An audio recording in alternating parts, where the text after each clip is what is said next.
Hello guys, welcome to my channel Unique Tech.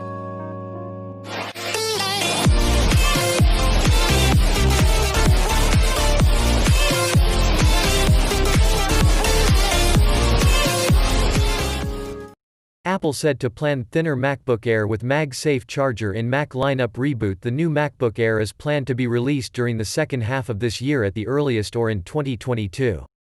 Highlights: MagSafe was removed from the MacBook Air with its 2018 redesign. The Mac is Apple's oldest product line and has a loyal following. Upcoming MacBook Pro is example of Apple's renewed focus on Mac loyalists. Apple is working on a thinner and lighter version of the MacBook Air, the company's mass-market laptop, according to people with knowledge of the matter.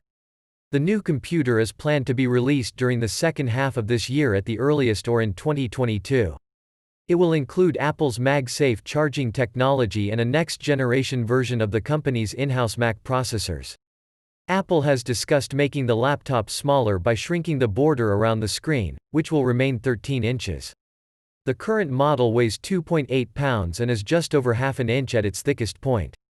The company considered building a larger version of the MacBook Air with a 15-inch screen, but Apple isn't moving forward with this for the next generation, said the people, who asked not to be identified discussing private matters. An Apple spokeswoman declined to comment.